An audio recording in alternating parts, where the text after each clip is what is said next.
Hello friends, कैसे हैं आप। आज हम लोग सीए फाउंडेशन मैथ स्टैट्स का पेपर सॉल्व करेंगे एंड मैं सितंबर 25 वाला जो पेपर है उसमें जो स्टैटिस्टिक्स से रिलेटेड क्वेश्चंस हैं वो 40 क्वेश्चन सॉल्व करूंगा। मैंने ऑलरेडी ये क्वेश्चंस में स्टैटिस्टिक्स के चैप्टर नंबर की मार्किंग कर दिया है हमारी बुक के हिसाब से, तो इसका भी हम लोग एक एनालिसिस बनाएंगे, कौन से चैप्टर से कितने क्वेश्चंस आए हैं और इसके जो फाइनल आंसर्स है वो भी हम लोग अभी डिस्कस करते हैं। So number of students in a college is an example of, answer is option B, a discrete variable, because number of students can only be a whole number which can only jump from one value to the other value. जैसे 200 students, 201 students, 202 students, it can only jump. So it is an example of a discrete variable. For manifold classification, this method of presentation of data cannot be recommended. Manifold मतलब जब एक से ज्यादा तरीके से data classify हुआ है। Table में बिल्कुल प्रेजेंट कर सकते हैं, not a problem. Bar diagrams में भी प्रेजेंट कर सकते हैं यूजिंग मल्टीपल और ग्रुप्ड बार डायग्राम। टेक्सचुअल और पाई चार्ट में से कौन सा ऑप्शन रहेगा, तो देखिए टेक्सचुअल फॉर्म में भी हम लोग अगर मल्टीपल वे से डेटा क्लासीफाई हुआ है, फॉर एग्जाम्पल अगर से किसी पर्सन किसी स्टूडेंट में class wise, course wise and gender wise students का क्लासिफिकेशन हुआ है, तो हम टेक्सचुअल में तो उसको लिख सकते हैं, टेक्स्ट फॉर्मेट में डिस्क्राइब कर सकते हैं, बट पाई चार्ट में डिस्क्राइब करना मुश्किल है, क्योंकि पाई चार्ट में या तो आप सिर्फ जेंडर वाइज कर सकते हो या तो आप सिर्फ क्लास वाइज या कोर्स वाइज कर सकते हो। Only one way of classification is considerable in pie chart. So as per me the answer should be option D, pie chart. The most commonly used distribution is dash, in which the maximum frequency is at the central part and the frequency decreases when one moves away from the central part on either the left side or the right side. So the answer should be bell-shaped curve. So this is the shape of a normal distribution curve, bell-shaped curve, जहां पर maximum distribution, maximum frequency center की रहती है और धीरे धीरे कम होते हैं, bell-shaped curve. Question number 14 is related to logical reasoning, तो उसको हम लोग अभी नहीं कर रहे। Sampling method which belongs to the category of mixed sampling is called as systematic sampling. तो जो वेरियस मेथड्स ऑफ सैम्पलिंग है उसमें मिक्स्ड सैम्पलिंग जो रहता है उसमें कवर होता है systematic sampling. Next, a bar chart can be drawn for the data having numbers on. अब इसमें से किस चीज का बार चार्ट बनाया जा सकता है? ए, students of various disciplines, B, persons of different age groups, C, sales of a commodity over a year, temperature recorded। तो ये तीनों आप देख सकते हो, these are continuous variables and ये जो students of various disciplines है, this is a discrete variable। So for example, commerce कितने students हैं, science कितने students हैं, arts कितने students हैं, so इस तरीके से बार चार्ट बनाया जा सकता है। तो हम लोग बोल सकते हैं कि option A. Then an investigator collects information on salaries received by 1000 persons. From this collection, the data on women are extracted. Now the data is called as. तब आपने एक इन्वेस्टिगेटर ने कुछ डेटा कलेक्ट किया था, अब इसमें से वुमेन का डेटा एक्सट्रैक्ट हुआ है, this is called as secondary data, क्योंकि ये किसी और ने एक्सट्रैक्ट किया है, जो पर्सन ने प्राइमरीली कलेक्ट किया था उसके लिए ये प्राइमरी डेटा है, लेकिन फिर उसको कोई और यूज करता है तो उसके लिए ये सेकेंडरी डेटा है। Two salespersons present their numbers of sales per week for a month. An appropriate diagram that can be drawn for this data is, तो sales per week for a month, an appropriate diagram। तो देखिए इसमें आपके पास में दो अलग अलग sales person है, sales person A and sales person B, week 1, week 2, week 3, और इनका सेल्स का वैल्यू है कितना कितना है। इसको आप प्रेजेंट कर सकते हो, it will be difficult to present in the form of pie chart, क्योंकि पाई चार्ट में आप कोई भी एक क्लासिफिकेशन ले पाओगे, या तो ए एंड बी वाला या तो फिर वीक वाइज। हिस्टोग्राम एंड ओजाइफ कंटिन्यूअस वेरिएबल के लिए है, यहां पर ओजाइफ क्यूमुलेटिव फ्रीक्वेंसी से संबंधित है, उसका कोई मतलब नहीं है। हिस्टोग्राम में दो अलग अलग सेल्स पर्सन का डेटा तो नहीं आ सकता है, so we will go with adjacent bar chart. तो आप सिंपल यहां पर मल्टीपल बार डायग्राम या एडजेसेंट बार डायग्राम बना सकते हो, person A, person B, person A, person B. तो person A week 1, week 2, person ऐसा कर सकते हो, वीक 1 पर्सन ए, ठीक है, ये देखिए इस तरीके से प्रेजेंट कर सकते हो, person A, person B, this is the data for week 1, person A, person B, data for week 2 and so on. So it can be done using adjacent bar chart. Which of the following is not a basic principle of sample survey? So principles of sample survey में होता है principle of optimization, principle of inertia, law of statistical regularity, ये तीनों होते हैं। और उसके अलावा और एक प्रिंसिपल होता है, वो भी मैं आप लोगों को बता देता हूं। सैंपल सर्वे में जो 4 प्रिंसिपल्स होते हैं, प्रिंसिपल ऑफ वैलिडिटी, यस, तो अब ये तीनों तो कवर्ड है ऑप्शन में। चौथा वाला गलत लिखा है, principle of large numbers, this is not a principle of sample survey. After the singing competition on a live TV show, the winner is selected according to the number of likes each candidate has received on a messaging app. This method of data collection is known as. तो अब यहां पर आप select कर रहे हो कि कौन सा पर्सन जीत रहा है on the basis of likes, so it is on the basis of judgement. सो हम लोग कह सकते हैं इसको जजमेंट सैंपलिंग या purposive sampling. Then these are the questions based on measures of central tendency and dispersion based on chapter number 2. There are these few questions. Let us see. If there are two groups with 10 and 12 observations and the harmonic mean of the two groups are 3 and 5, then the combined harmonic mean is. तो ये student ने सही लिखा है formula, combined harmonic mean will be n1 plus n2, मतलब कि हम बोल सकते हैं 3 plus 5 divided by n1 upon hm1. So 3 upon n1 यहां पर है 3 and 5 नहीं है, n1 है 10 and 12. So 10 plus 12 divided by 10 upon 3 plus 12 upon 5. This should be the answer. इसको यदि हम लोग सॉल्व करेंगे तो आंसर आ जाएगा 10 divided by 3 m plus 12 divided by 5 m plus. So denominator is 5.7333. So 22 divided by 5.7333.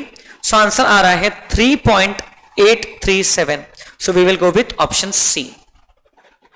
Next, the best measure of dispersion for open end classification. तो जिस classification की लोअर क्लास बाउंड्री और अपर क्लास बाउंड्री एग्जैक्टली पता नहीं, उसको open and classification बोलते हैं। उसके लिए best method is quartile deviation and which does not change with the change of. Now any measure of dispersion does not change with the change of origin, but it changes with the change of scale. So the correct answer would be option C.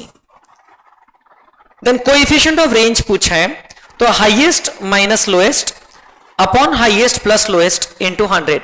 So 93 minus 53 upon 93 plus 53 into 100. This will be the answer. So numerator हो गया 40 and denominator हो जाएगा 146. 40 divided by 146 into 100, the answer is 27.397. We will go with option B. Calculate the harmonic mean of these 4 values. Harmonic mean of any numbers is to be calculated like n divided by 1 upon x1. 1 upon 1 1 होता है, 1 upon 1 by 3, 1 upon 1 by 6 and 1 upon 1 by 9. 1 by x1 plus 1 by x2.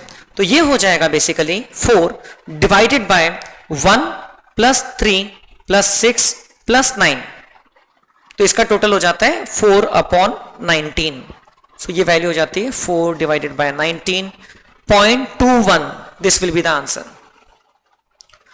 Next question, if x and y are related by this, तो ये आपको linear property पे based है.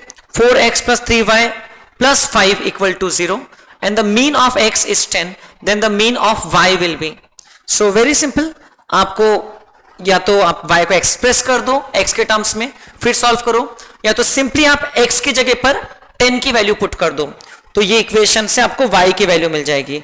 40 plus 3y plus 5 is equal to 0. So you will get 3y equal to minus 45. Therefore y will be equal to minus 15, and this y is nothing but y bar. Option B correct. Then for a moderately skewed distribution of marks in English for a group of 145 students, the mean marks and the median marks were found to be 55.10 and 52.40. So mode, ये question almost हर exam में पूछा गया है पिछले कितने सारे attempts में से. Mode is equal to 3 median minus 2 mean, इस फॉर्मूले में पुट कर देना है. So it will be 3 into 52.4 minus 2 into 55.1. इससे हमको आंसर मिल जाएगा 52.4 into 3 m plus and 55.1 into 2 m minus. So it comes to 47. The answer is 47.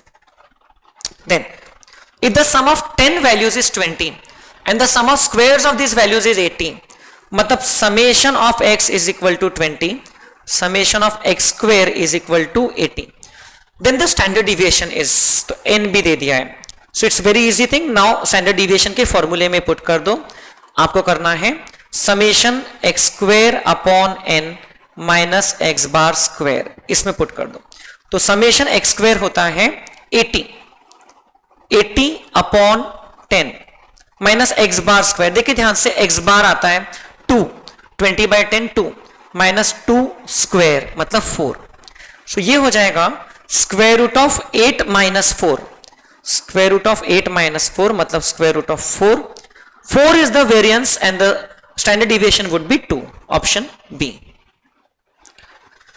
A data has first 11 positive multiples of 6. The semi-interquartile range is. Semi-interquartile range मतलब कि quartile deviation ही पूछ रहे हैं हम लोगों को, कितना होगा? It will be equal to Q3 minus Q1 upon 2. So देखिए, first 11 positive multiples मतलब ये numbers हैं. Ascending order में लिख रहा हूँ, 6 से लेकर के 66. ये सारे numbers हैं इस data set के, 42, 48, 54, 60 and 66. These are the first 11 positive multiples of 6. अब क्योंकि 11 है तो इसमें quartiles निकालना बड़ा आसान हो जाएगा. Value of quartile 1 will be, rank of quartile 1 will be 11 plus 1 upon 4. 12 upon 4 होता है 3 and the third observation is 18. This is equal to quartile 1 and quartile 3 का rank होता है 3 times n plus 1 upon 4 which will be 3 into 3 that is 9 and ninth value है ये, this will be the quartile 3. So quartile deviation will be equal to Q3 minus Q1 upon 2. Semi interquartile range मतलब quartile deviation होता है. So आपको simply 54 minus 18 divide by 2 करना है. So the answer is option C. Okay, answer is Q3 minus Q1 upon 2, 18. Next, the number of tosses of a coin that are needed so that the probability of getting at least one head is 0.875. अब आपको इस बार सीधा सीधा नहीं दिया है कि हम कितनी बार कॉइन को टॉस कर रहे हैं, आपको पूछा है कि 0.875 should be the probability of getting at least one head. तो probability of at least one is equal to 1 minus probability of none. ये ऐसे आता है, probability of at least one is calculated as 1 minus probability of none. अब इसका मतलब कि probability of none head हमको चाहिए 0.125, हमको 0.125 चाहिए probability of none head. none head मतलब कि सारी बार tails आना चाहिए, अगर ये 0.125 आएगा तो ये 0.875 आ जाएगा, सारी बार tails आना चाहिए, तो पहली बार tails आने के chances 0.5, right? probability of one tail, probability of two tails is 0.5 into 0.5 मतलब 0.25 हुआ, और एक बार 0.5 करो सो 0.125 आ गया. probability of three tails, अगर 3 बार tails आता है so it becomes 0.125. so इसका मतलब अगर हम लोग 3 बार टॉस करते हैं तो फिर हम लोगों को probability of all three tails आता है 0.125. so probability of at least one head आता है 0.875. or you can see it this way also, 1 by 2 1 by 2 1 by 2 is 1 by 8 which is equal to 0.125. yes, two persons X and Y appear in an interview for 2 vacancies for the same post.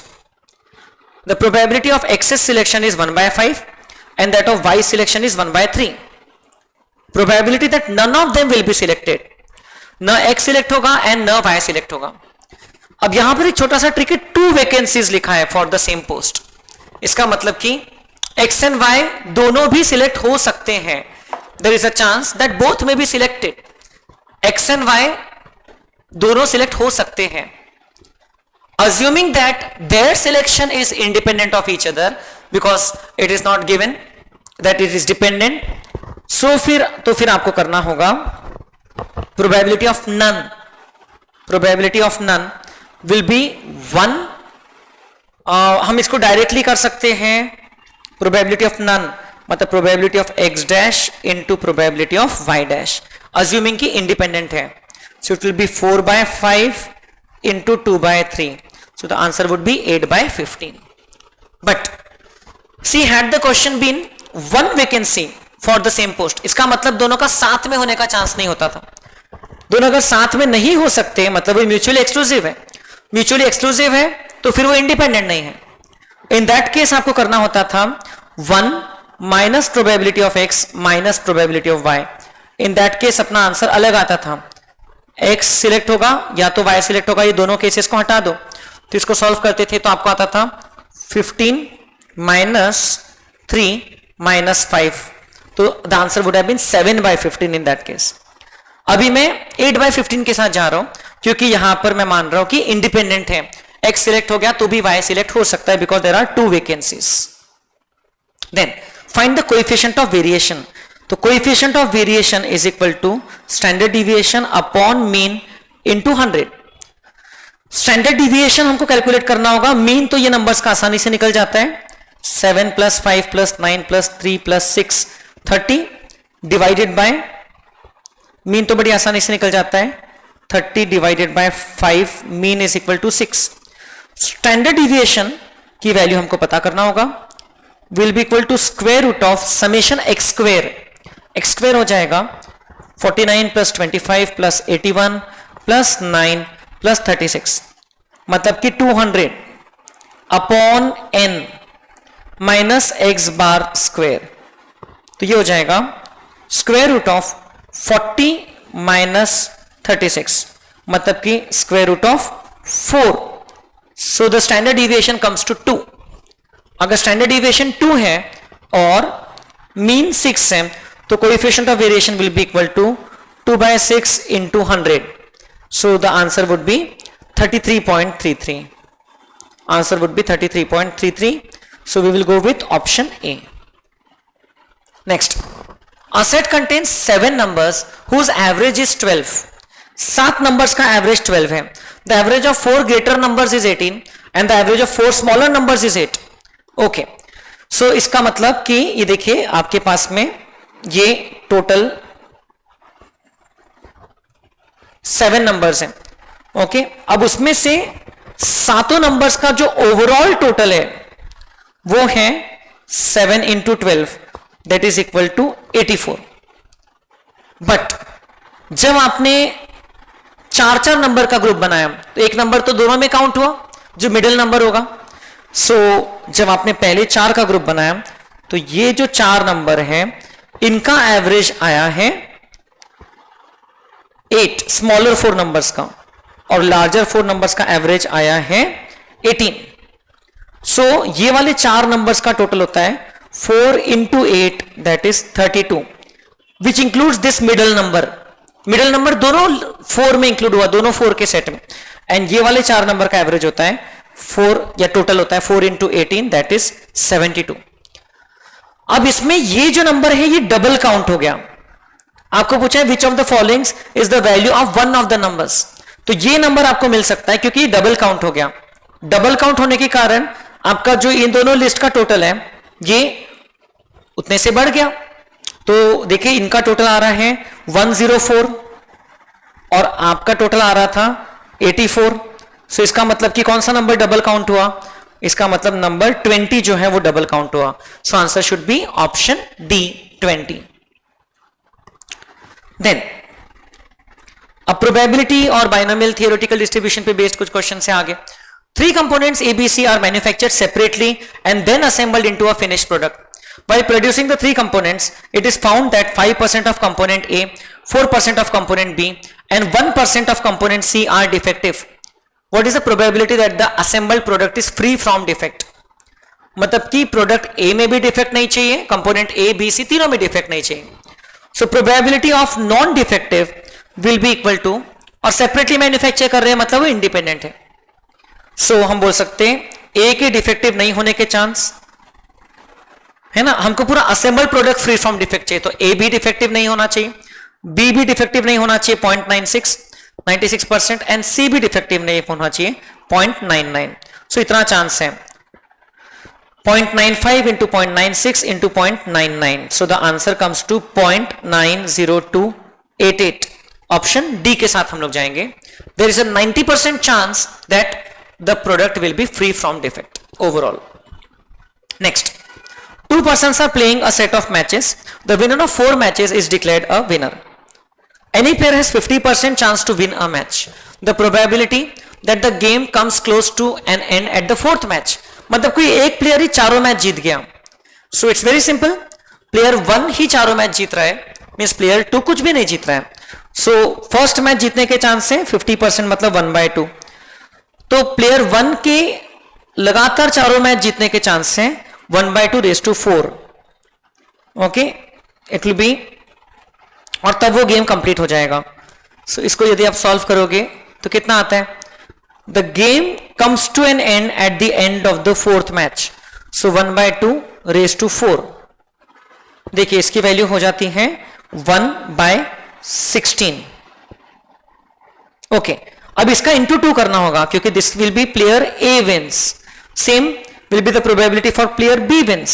1/16 plus 1/16, right?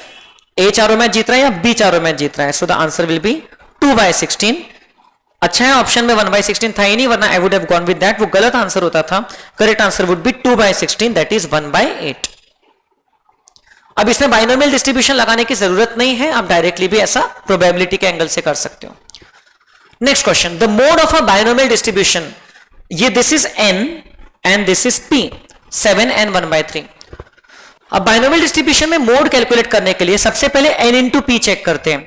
तो वो अगर integer है तो वो ही mode है, लेकिन ऐसा यहां पर नहीं है. 7/3 इट्स नॉट एन इंटीजर.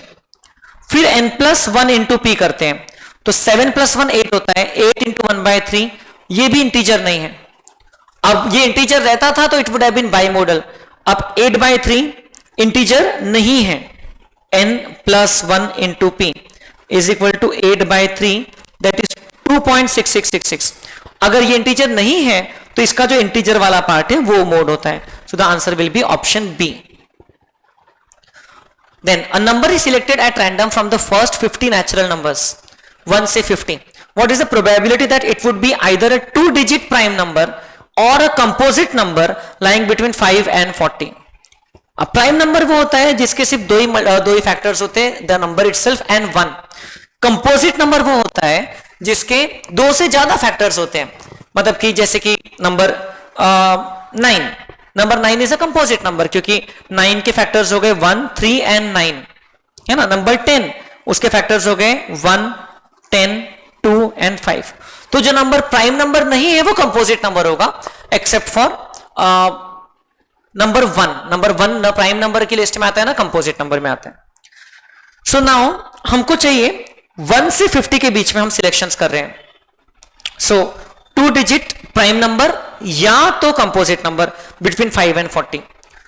तो देखिए 5 एंड 40 के बीच में जितने 2 डिजिट नंबर्स हैं वो या तो प्राइम होंगे या तो कंपोजिट होंगे. तो वो नंबर्स तो पक्का हमको कंसीडर करना ही करना है. सो हम लोग कंसीडर करेंगे 2 डिजिट नंबर्स बिटवीन 5 एंड 40. तो मैं कंसीडर करूंगा 10 से लेकर 39 तक के ये सारे नंबर्स, 10 से लेकर के 39. ठीक है, बिकॉज ये 2 डिजिट नंबर है, या तो ये प्राइम नंबर होंगे या तो ये कंपोजिट नंबर है बिटवीन 5 एंड 40. अब आप कहोगे सर 5 से लेकर 9 वाले नंबर्स इग्नोर हो गए क्योंकि वो 2 डिजिट नहीं थे, तो लेकिन उनको अलग से काउंट कर सकते हैं. 5 से लेकर 9 के बीच में जो कंपोजिट नंबर है वो लेंगे हम लोग. 5 is not a composite number, 5 is a prime number, नहीं लेंगे. 6 लेंगे, 7 नहीं लेंगे, प्राइम नंबर है. 8 लेंगे, 9 लेंगे. सो ये 3 नंबर्स भी काउंट होंगे बिटवीन 5 एंड 9. 10 से 39 के बीच के सारे नंबर्स काउंट हो रहे हैं.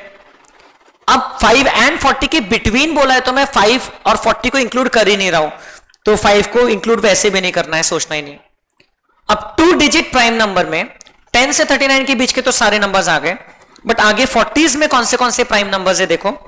एक है 41 जिसका 1 और 41 के अलावा कोई फैक्टर नहीं है. दूसरा है 43, 45 is not a prime number, 47 is a prime number and 49 is also not a prime number because वो 7 के टेबल में आता है. So ये 3 प्राइम नंबर्स हुए. So यदि हम लोग इस बेसिस पर काउंट करें कितने नंबर्स होते हैं 50 में से, तो आपके नंबर्स होते हैं 1 2 3 3 3 + 3 6. अब 10 से 39 ये नंबर्स कितने होते हैं? 10 से 39 ये होते हैं 30 नंबर्स। 30 10 से 39 यस। सो 30 प्लस 6 टोटल नंबर्स हो गए हैं 42, सॉरी 30 प्लस 3 टोटल नंबर्स हो गए 36। Total 36 numbers which are satisfying the condition that they are either prime number of 2 digits or they are a composite number between 5 and 40। तो कुछ तो overlapping थे, उसको हम लोग ने एक बार में पूरा काउंट कर लिया 10 से 39 के सारे numbers. So total such number of numbers हो गए 36। सो the answer would B 36 upon 50 which would be 0.72 probability। Next question। Some dice with 6 faces have numbers written from 4 to 9। अभी अगेन थोड़ा सा यूनिक क्वेश्चन, 4 से लेकर के 9 नंबर्स लिखा हुआ है डाइस पे। उन्होंने बोला 2 such dice are thrown simultaneously, find the probability that the sum of the numbers on the 2 dice would be 14 or less। Okay, so now in how many ways can you throw 2 dice having 6 different numbers? So the answer is in 36 ways, 6 into 6। Denominator हमारा रहेगा कभी भी 36। अब हमको ये calculate करना है कि फेवरेबल आउटकम्स कितने हैं इसमें से। फेवरेबल आउटकम्स, अब फेवरेबल आउटकम तब होगा जब टोटल 14 या 14 से लेस आएगा, तो हमको उसकी काउंटिंग करना है। देखिए पहले डाइस में अगर थ्रो आया, अगर 4 आ गया तो सारे केसेस में सेकेंड डाइस में कोई भी नंबर आए तो फिर टोटल जो है वो मैक्सिमम 30 नहीं जा रहा है, 14 या 14 से लेस तो हो रहा है। तो पहले डाइस में 4 आया तो all cases are acceptable. Then पहले डाइस में अगर 5 आ रहा है तो सेकेंड डाइस में अगर नंबर 4 5 6 7 8 9 में से कोई भी आ जाए तो भी टोटल 14 या 14 से कम ही रहेगा। तो ये 6 केसेस चलेंगे, लाइक कॉम्बिनेशंस ऑफ 5 4 5 5 5 6 5 7 5 8 एंड 5 9। पहले डाइस में अगर 6 आ जाए तो 6 के साथ में 6 4 चलेगा, 6 5 टोटल इज लेस देन और इक्वल टू 14, 6 6 6 7 6 8 चलेगा, बट 6 9 नहीं चलेगा, द टोटल बिकम्स 15। तो इसके 5 केसेस हमारे फेवर में वर्क कर रहे हैं। देन पहले डाइस में अगर 7 आ जाता है तो 7 के साथ साथ 4 5 6 7 चलेगा, 8 और 9 नहीं चलेगा। सो 4 केसेस चलते हैं 7 के कॉम्बिनेशन में जो है। 8 आ गया, 8 4 8 5 8 6 3 कॉम्बिनेशंस चलते हैं। सो 3 by 36 the answer for 8 in the first dice. अगर 9 आ जाता है फर्स्ट डाइस में तो 9 4 9 5 दो आउटकम चलते हैं, फेवरेबल है। उसके बाद में 9 6 9 7 9 8 9 9 नहीं चलता है, तो these are 2 favourable outcome. So these are the total number of favorable outcomes in the numerator। 6 plus 6 12, 12 plus 9 21, 21 plus 5 26। So the answer is 26 upon 36 which can be simplified as 13 upon 18। So ये concept based question है। क्या आप सोच पा रहे हो क्या कि दो डाइस का टोटल 14 या 14 से लेस आ रहा है, कौन से circumstances में आ रहे हैं। Next, it is given that x has a normal distribution with mean 0 and standard deviation also, standard deviation 1, तो means it is a case of a standard normal distribution। आपको पूछा है probability of x lying between 0 and 1.5 पूछा है। Okay, सो आपको दिया है कि 0 and 1.5 का probability पूछा है, ये रीजन, अगर x की वैल्यू यहां पर 0 है और ये 1.5 है। बट आपको दिया है इंफॉर्मेशन कि -2 से +2 की प्रोबेबिलिटी होती है, -2 से +2 की प्रोबेबिलिटी 0.95, वैसे 0.9545 होती है बट क्वेश्चन में 0.95 कंसीडर करके करना है। सो ये 0.95 है पूरी। इससे आप बाय सिमेट्री इतना पार्ट निकाल सकते हो, क्योंकि आपके लिए रिक्वायर्ड आंसर ये वाला पार्ट है, shaded region is the required answer. And -2 से -1.5, -2 से -1.5 का रीजन अपने को दिया है which is equal to 0.045। So this region is given as 0.045। Now due to symmetry this region will also be equal to 0.045, 1.5 से 2 वाला रीजन। एंड हमको ये टोटल रीजन दिया है 0.95, अगर हम उसमें उसका आधा कर दे तो हमको ये रीजन मिल जाएगा। So this total region will be equal to 0.95 upon 2 0.475. So हमारा आंसर तैयार। अगर 0.475 0 से 2 का एरिया है और 0.045 1.5 से 2 का है, तो 0.475 में से 0.045 माइनस कर दीजिए, 0.475 माइनस 0.045, तो आपका आंसर आ गया 0.43. This will be the region from 0 to 1.5. So answer is option D 0.43. Next question, the probability mass function of a distribution is given below in a tabular form where, ये आपको p of x k के terms में लिखा है, इसका total 1 होता है, where k is a non negative constant, the median of the distribution. Median पूछा है। सब ये डेटा को अगर आप ध्यान से देखो तो it's actually a very simple question. ये डेटा सिमेट्रिकल डेटा है, 0 1 2 3 4 असेंडिंग ऑर्डर में है। पहले वाले की जो प्रोबेबिलिटी या फ्रीक्वेंसी है वही लास्ट वाले की, सेकंड वैल्यू की जो है वही third last second last value की। तो इसका मतलब यही वैल्यू जो है ये मिड वैल्यू रहेगी और यही मीडियन रहेगी। Option answer will be option B 2। Median will be the mid value और उसके पहले और उसके बाद की प्रोबेबिलिटी जो है वो इक्वल है। यहां पर 50% वाला पॉइंट जो है वो क्रॉस होने वाला है। So the median will B 2 by seeing the symmetry of the observation, symmetry of the data. Next, an emergency room receives an average of 3 patients per hour. What is the probability that exactly 2 patients arrive in an hour? So ये आपका Poisson distribution का regular question है। m is equal to 3 and आपको calculate करना है probability of x equal to 2। So solution होता है e raise to minus m into m raise to x upon x factorial. So e raise to minus 3 along with many other values हमको दिया है। e raised to minus 3 is 0.049. So 0.049 into 9 upon 2. 2 factorial is 2. So 0.049 into 9 divided by 2. Answer is 0.2205. Option A. If a binomial distribution has n20 p 0.3, what is the variance? तो ये student ने सही लिखा है, variance is npq. So 20 into 0.3 into 0.7 would be the variance. 20 into 0.3 होता है 6, 6 into 0.7 होता है 4.2, right? So the answer would be 4.2. Next, if m plus x equal to m plus 3x equal to 10, 2y plus 5n equal to 25 and the regression coefficient of y on x is given as 0.80, what is the regression coefficient of n on m? तो देखो y की मदद से n मिल रहा है और x की मदद से m मिल रहा है। So it's a case of change of scale and change of origin. Change of origin से तो फर्क नहीं पड़ता है, बट चेंज ऑफ स्केल से फर्क पड़ेगा रिग्रेशन कोएफिशिएंट को। तो हमें इसको रिप्रेजेंट करना होगा in terms of our regular format. अब देखिए हमको लिखना होगा m is equal to 10 minus 3x। अब ये हो जाएगा 10 plus x divide by minus 1/3, क्योंकि x p से डिवाइड होता है और y q से डिवाइड होता है, तो this will be 2y plus 5n equal to 25। तो इसको आप अगर शफल करके लिखोगे, n को एक तरफ लोगे तो ये आपको मिलेगा n is equal to 25 minus 2y upon 5। अब इसमें 25/5 वाले पार्ट से कोई फर्क नहीं पड़ता है, y किस चीज से डिवाइड हो रहा है, तो y डिवाइड हो रहा है माइनस 5/2 से, y डिवाइड हो रहा है माइनस 5/2। तो हमारा जो फॉर्मेट है इस कन्वर्जन का, उसमें हमको मिला p is equal to minus 1/3 और you can say point minus 0.33333 and q is the value by which y is getting divided is equal to minus 5/2 मतलब minus 2.5।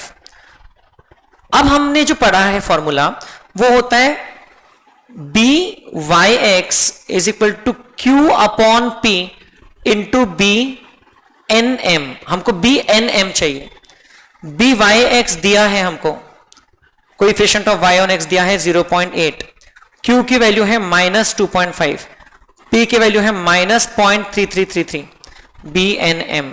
So therefore regression coefficient of n on m will be, minus minus cut जाएगा, 0.8 into 0.333333 divided by 2.5, सो ये answer आ रहा है positive 1.06666। So option C के साथ हम लोग जाएंगे 1.06666। Next, if the regression coefficient byx is greater than 1, then the regression coefficient bxy cannot be greater than 1, because byx into bxy जो होता है इनका प्रोडक्ट 1 या 1 से छोटा होता है, सो दोनों 1 से बड़े नहीं हो सकते, ये उनका एक रिस्ट्रिक्शन है। Then the sum of squares of the difference between two ranks awarded by two judges on 10 candidates is dash if the rank correlation is 0.8, तो आपको उसके लिए रैंक कोरिलेशन के फॉर्मूले में डालना पड़ेगा 1 minus 6 summation D square upon N cube minus N, this value is 0.8। Sum पूछा है, समेशन डी स्क्वायर ही हमको बताना है, और एन क्यूब माइनस एन हो जाएगा 990। इसको सॉल्व करना होगा, इसको सॉल्व करेंगे तो आंसर आ जाएगा।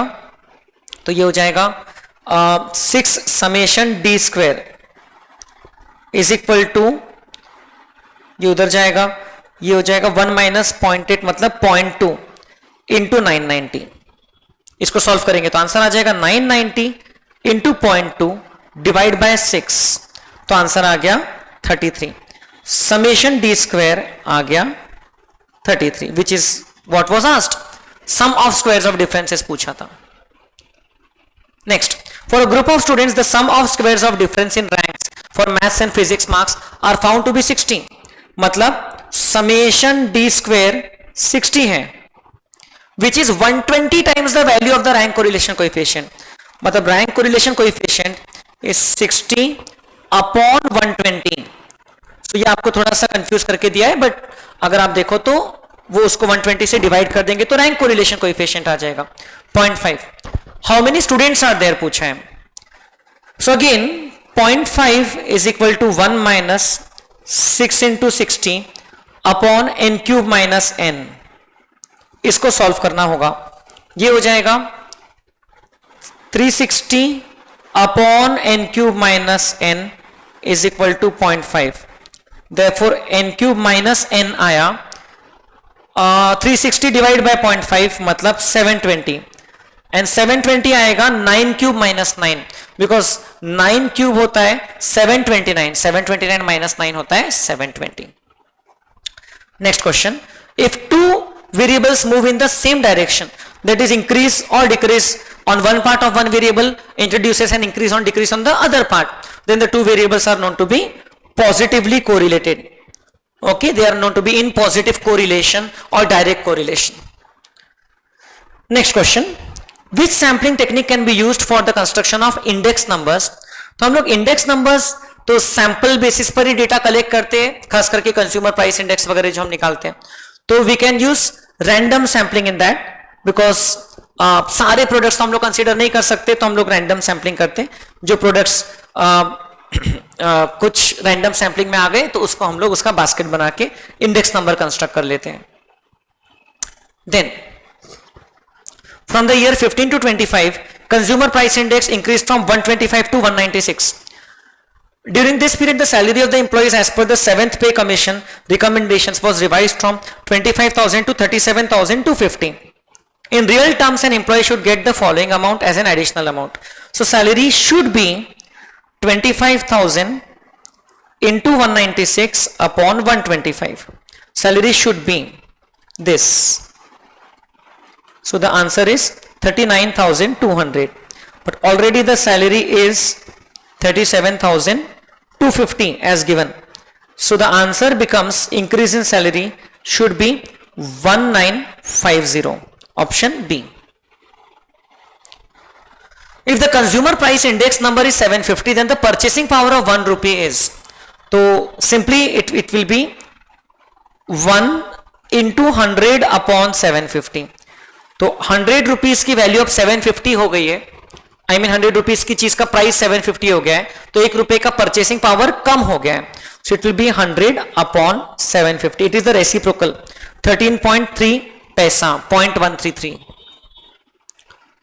Next, two indices that is current on base and base on current should be reciprocals, मतलब कि P01 एंड P10 ये एक दूसरे का रेसिप्रोकल होना चाहिए, तो which is which test? It is a time reversal test.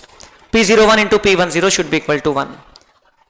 And last, this one is also very easy. The cost of living index would be summation P1 Q0 upon summation P0 Q0 into 100, 178.6 upon 160.7 into 100, 111.138. So 111.14 round off करके. So these are the questions of statistics. The other questions are related to mathematics और logical reasoning part. So वो अभी मैं इस video में cover नहीं कर रहा हूं. अब इसमें आप देख सकते हो चैप्टर वाइज अगर हम लोग ब्रेकअप देखें तो हमारा जो चैप्टर नंबर 1 है, चैप्टर नंबर 1 जिसमें डिस्क्रिप्शन ऑफ डेटा है, उसके क्वेश्चंस स्टार्टिंग वाले ही पार्ट में पूछे थे. तो देखते चैप्टर नंबर 4 के 4 क्वेश्चंस हैं इंडेक्स नंबर्स के. चैप्टर नंबर 3 के 5 क्वेश्चंस हैं and this is as per expected. Chapter number 3 correlation and regression के 5 क्वेश्चंस हैं. चैप्टर नंबर 7 का इधर एक है सैंपलिंग. इसको आप चैप्टर 7 का भी क्वेश्चन मान सकते हो, चैप्टर 4 का भी मान सकते हो वैसे बाय द वे. और चैप्टर नंबर 7 के पहले भी 3 क्वेश्चंस थे, तो हम बोल सकते हैं चैप्टर 7 के 4 है. सो ऐसा, या तो फिर आप उसको अगर इधर गिन रहे हो तो ये 5 और 3 हो जाएगा.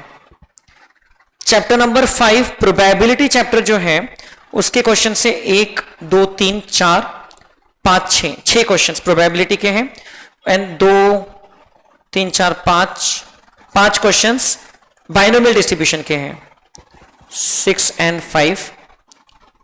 सबसे ज्यादा वेटेज चैप्टर नंबर 2 का रहता है. 1 2 3 4 5 6 7 8 9 10 questions from chapter number 2, 3 questions 3 4 5 6 questions from chapter number 1. सो देखिए टोटल 40 हो रहा है क्या? 16 20 25 31 40. So this is the breakup of all the 40 questions of statistics. अगर ये इंडेक्स नंबर वाले क्वेश्चन को आप चैप्टर 4 का मानते हो तो ये 5 हो जाएगा और ये 4 - 1 3 हो जाएगा. So this is the breakup as expected. The paper has been asked. So अब आपको इसमें कुछ भी और क्वेरी है, डाउट है तो आप मुझे पूछ सकते हैं. बाकी भी पहले के भी साल के मैंने बहुत सारे पेपर सॉल्व करके रखा है, आप वो भी देख सकते हैं. Thank you.